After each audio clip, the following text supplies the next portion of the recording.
शिवपुर नाम का एक गांव था जिसमें आनंद और देवी नाम के पति पत्नी रहते थे। उनका एक बेटा था जिसका नाम प्रसाद था। आनंद का एक खेत था जिसमें वो खुद काम किया करता था। उसी खेत से जितना भी पैसा कमाता था उसी में अपने घर का पोषण करता था। एक दिन की बात है कि प्रसाद अपने ही खेत में जाकर कुछ काम देख रहा होता है।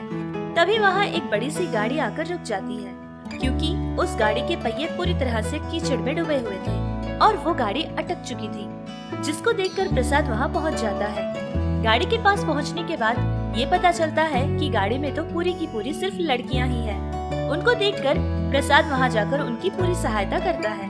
उन लड़कियों में से एक लड़की आकर उससे कहने लगती है, आपका बहुत बहुत धन्यवाद। अगर आप इस वक्त हमारे पास नहीं आते और हमारी सहायता नहीं करते तो पता नहीं हमारा क्या होता।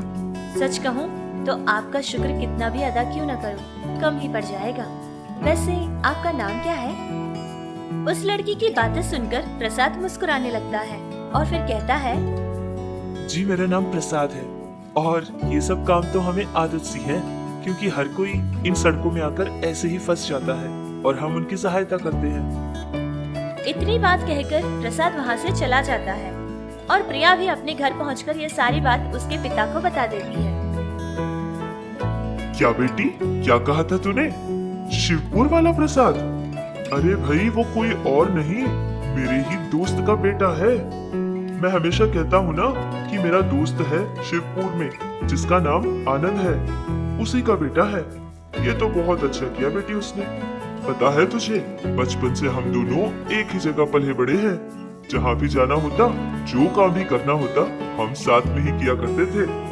किसी अच्छे दिन एक बार जाकर उनसे मुलाकात जरूर करेंगे बेटी। ऐसे ही कुछ समय गुजर जाता है। फिर हर कोई अपने अपने काम में व्यस्त हो जाते हैं। इधर प्रिया का पिता और उधर प्रसाद भी। कुछ समय ऐसे ही गुजरने के बाद एक दिन की बात है कि प्रिया का पिता प्रसाद के घर पहुंच जाता है ताकि उसके बचपन के दोस्त से वो मुलाकात करे।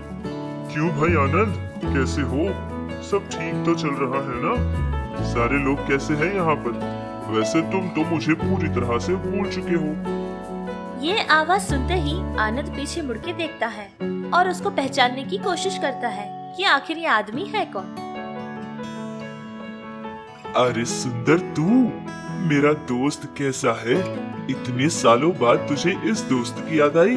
चल अच्छा ही है, आजा आजा अंदर आजा, हम बैठकर बातें करते हैं। इस तरह आनंद अपने बचपन के दोस्त सुंदर को अपने घर में बुलाता है और दोनों बैठकर ढेर सारी बातें करते हैं। उन दोनों की बातें चल ही रही थी कि वहाँ प्रसाद पहुँच जाता है। प्रसाद को देखते ही सुंदर कहने लगता है कि उसका बेटा तो देखने में बहुत अच्छा है और उसको प्रसाद बहुत ज्यादा पसंद भी आता है। उसकी सारी अच्छाइयों के बारे में पूछकर पता करता है। तभी आनंद कहता है कि कहने के लिए तो उसका बेटा सिर्फ 5वीं क्लास तक पढ़ा हुआ है, लेकिन फिर भी बहुत ही अक्लमंद और समझदार है। और तो और सारा खेत का काम भी अब उसका बेटा प्रसाद ही संभालता है। ये सारी बात पता करने के बाद सुंदर को बहुत अच्छा लगा। भाई आनंद, मुझे तो तेरा बेटा बहुत अच्छा लगा। अगर तुझे कोई एतराज नहीं है तो मैं अपनी बेटी का हाथ तेरे बेटे के हाथ में देना चाहता हूँ। अगर तुम लोगों को पसंद हो तो कह देना, पंडित जी से अच्छा मुहूर्त निकलवा लूंगा। और हाँ बेटा, तुझे पता है तू तो मेरी बेटी को जानता है। हाँ हाँ भाई, सच कह रहा हूँ, तू जानता है मेरी बेटी को। पता है कैसे?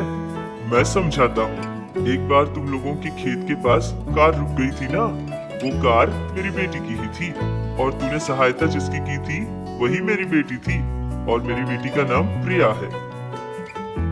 ये बात सुनते ही आनंद और रमा बहुत ज्यादा खुश हो जाते हैं क्योंकि उनको ये रिश्ता बहुत ज्यादा पसंद था।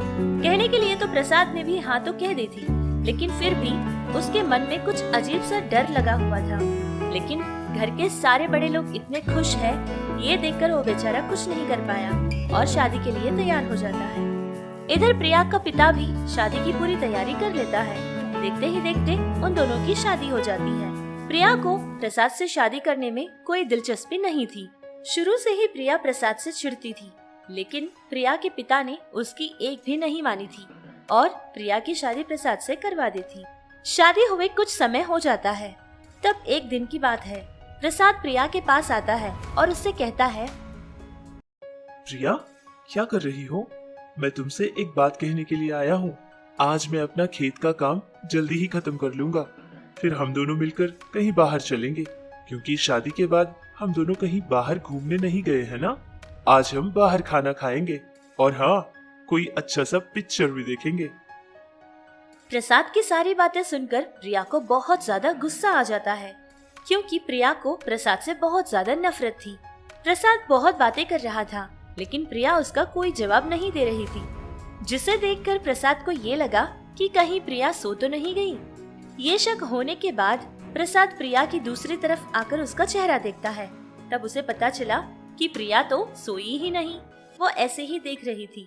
प्रसाद के इतने बात करने के बावजूद प्रिया ने कोई जवाब नहीं दिया। इस बात से प्रसाद को थोड़ा गुस्सा आ जाता है और वो कहता है, क्या बात है प्रिया? मैं इतनी देर से बातें कर रहा हूँ, लेकिन तुम तो मेरा जवाब ही नहीं दे रही हो। किसी न किसी सवाल का तो जवाब दिया करो। ऐसे में बेकार में ही बक तो नहीं सकता ना, कुछ तो बोलो।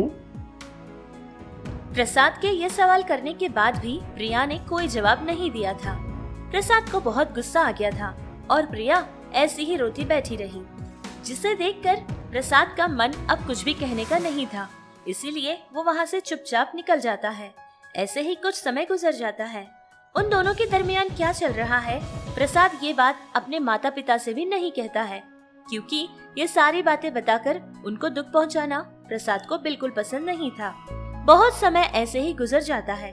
फिर प्रसाद को ये लगने लगा कि अगर ऐसे ही चलता रहेगा तो बहुत कुछ नुकसान हो जाएगा। तब जाकर प्रसाद ये निर्णय करता है कि अब तो प्रिया से बात करना ही पड़ेगा। प्रिया, आखिर तुम्हारी समस्या क्या है? तुम्हारे दिल में क्या है? कम से कम ये तो बोलो, वरना तुम ऐसे ही करती रहोगी तो मुझे तुम्हारे पिता को यहाँ बुलवाना पड़ेगा। इससे अच्छा तो यही है ना कि जो तुम्हारे मन में है वो मुझसे कह दो। बेटा और बहू के कमरे से ये सारी आवाजें सुनकर आनंद और रमा वहाँ पहुँच जाते हैं और पूछते हैं कि आखिर बात क्या है। तब प्रसाद कहने लगता है कि आपकी बहू तो मुझसे कोई बात करती ही नहीं है, तो क्या चल रहा है ये मुझे कैसे पता चलेगा? आप खुद ही उससे पूछ लो कि इसके मन में क्या चल रहा है। तब प्रसाद का पिता उस लड़की से कहता है, अरे बेटी, क्या हुआ? तुम दोनों के बीच सब कुछ ठीक तो है ना? क्या चल रहा है? कोई समस्या तो नहीं? ऐसे चुपचाप बुत बनकर क्या खड़े हो? कुछ तो बोलो। अगर तुम लोग कुछ नहीं बताओगे तो हमें समझ कैसे आएगा भला? आनंद का ये सवाल सुनकर प्रसाद भी कहने लगता है कि मैं भी कब से यही पूछने की कोशिश कर रहा हूँ कि आखिर बात क्या है, लेकिन प्रिया तो कुछ कहती ही नहीं है। अब वो कुछ नहीं कहेगी तो मैं आपसे क्या कहूँगा। ये सारी बात सुनकर प्रिया कहने लगती है, देखिए पापा जी, मुझे ये शादी बिल्कुल पसंद नहीं थी, लेकिन क्या करूँ, मैं भी मजबूर थी, इसीलिए चुपचाप प्रसाद से मुझे शादी करनी पड़ी। मुझे प्रसाद बिल्कुल अच्छा नहीं लगता, क्योंकि ये बिल्कुल पढ़ा लिखा नहीं है, लेकिन मैं बहुत पढ़ी लिखी हूँ ना पापा जी। कल को जाकर अगर मेरे फ्रेंड्स कहेंगे कि तेरा पति क्या पढ़ चुका है, तो मैं उनको क्या समाधान दूँ? उनके सामने मेरा कितना अपमान होगा पापा जी। कल को प्रसाद के बारे में अगर मेरे सहेलियों को पता चलेगा तो क्या वो मुझ पे सवाल नहीं उठाएंगी कि कैसे लड़के से तूने शादी की है जिसको कम से कम एक हुर्फ तक पढ़ना नहीं आता। ऐसे समय में मैं उनको क्या मुंह दिखाऊंगी पापा? इसीलिए मैं ऐसे लड़के के साथ तो अपनी जिंदगी नहीं बिता सकती, मैं अपने घर जाना चाहती हूँ। प्रिया का ये जवाब सुनकर वहाँ खड़े सारे लोगों की धड़कनें रुक जाती है, क्योंकि उन लोगों ने कभी सोचा नहीं था कि प्रिया ये सब कुछ कहेगी। अब उनमें से किसी को कुछ समझ नहीं आया था कि वो क्या करे। तभी आनंद कहता है, अरे ये तुम क्या कह रही हो बेटी? ये सारी बातें तो शादी से पहले तुम्हें तुम्हारे पिता से कहनी चाहिए थी ना। अब शादी होने के बाद ये सब कुछ कहकर क्या फायदा? ठीक है, अब तुम ही बताओ कि हम क्या करें। अपने पिता आनंद की बात सुनकर प्रसाद कहता है कि अब किसी से कुछ पूछने या सुनने की जरूरत बिल्कुल नहीं है। उससे कहे कि वो अभी के अभी यहाँ से चली जाए, क्योंकि मुझे अभी उसका चेहरा भी देखना नहीं है। बस अभी एक मेहरबानी वो और कर दे कि यहाँ से इसी वक्त निकल जाए, क्योंकि अब उसको बर्दाश्त करना नामुमकिन है। प्रसाद के ये कहते ही प्रिया को बहुत गुस्सा आ जाता है और वो वहाँ से चली जाती है। तभी प्रसाद कहता है, रुको, तुम ऐसे अपने पिता के पास नहीं जा सकती। उन्होंने पूरे मान सम्मान के साथ तुम्हारी शादी मेरे साथ की थी। उसी मान और मर्यादा के साथ मैं तुम्हें उनके पास लेकर जाऊंगा। इस तरह प्रिया और प्रसाद दोनों ही प्रिया के घर के लिए निकल जाते हैं। प्रिया घर पहुंचने के बाद उसके पिता से कहती है, पापा, आज के बाद मैं उस घर में दोबारा कभी नहीं जाऊंगी। यहीं मैं कोई काम ढूंढ लूंगी और यहीं पे रह जाऊंगी। और आप भी मुझसे जाने के लिए कभी मत कहना पापा। अपने पिता से इतनी बात कहकर प्रिया अपने पति को वहीं दरवाजे के पास छोड़कर अपने कमरे में जा ही रही होती है कि तभी उसका पिता ऐसे कहता है, रुक जाओ बेटी, तुम अंदर नहीं जा सकती। जैसे ही तुमने उस घर को ठुकराया, तभी से ये घर भी तुम्हारे लिए पराया हो चुका है। अब तुम्हारी इस घर में कोई जगह नहीं है, तुम जा सकती हो। प्रिया के पिता सुंदर की ये बात सुनते ही प्रसाद को बहुत गुस्सा आ जाता है और वो तभी के तभी उसके ससुर से कहने लगता है, पापा जी, ये आप कैसी बातें कर रहे हैं? आप ये बात भूलिए मत कि प्रिया मेरी पत्नी है। हाँ, शादी से पहले तो वो आपकी बेटी थी, लेकिन अब वो मेरी पत्नी है। मेरी पत्नी से कोई ऐसे बात करे तो मैं बर्दाश्त नहीं कर पाऊंगा। प्रसाद की ये बात सुनते ही प्रिया चौंक जाती है। प्रिया को तब जाकर एहसास होता है कि उसका पति उससे कितना प्यार करता है। उसकी आंखें खुल जाती है। प्रिया ये देख रही होती है कि कैसे उसका पिता खुद उसे घर से जाने के लिए कह रहा था और वो अपनी पत्नी के लिए लड़ता रहा। ये सब देखकर प्रिया का दिल पिघल जाता है। फिर वो अपने पति के पास आकर कहने लगती है, मुझे माफ कर दीजिए, मैंने आपके मन के बारे में कभी नहीं सोचा। आपका दिल तो कितना अच्छा है और आप मुझसे इतना प्यार करते हो, ये मैंने कभी नहीं सोचा। मेरे पिता खुद मुझे अपने घर से निकालने की बात कर रहे थे और आप मेरे लिए उनसे लड़ गए। मुझे माफ कर देना। मैं आपको वादा करती हूँ कि आज के बाद आपसे कभी बेइज्जती से पेश नहीं आऊंगी। आपकी पूरी इज्जत करूंगी और सारे घर वालों की भी। अब हम यहाँ नहीं रहेंगे, चलो ना, हम अपने घर चलते हैं। प्रिया की ये बात सुनकर प्रसाद बहुत ज्यादा खुश हो जाता है। उसके अंदर का बदलाव देखकर वो सच में ही भगवान का शुक्र करता है और फिर दोनों मिलकर अपने घर वापस चले जाते हैं। इस तरह उनकी जिंदगी खुशी खुशी गुजरने लगी।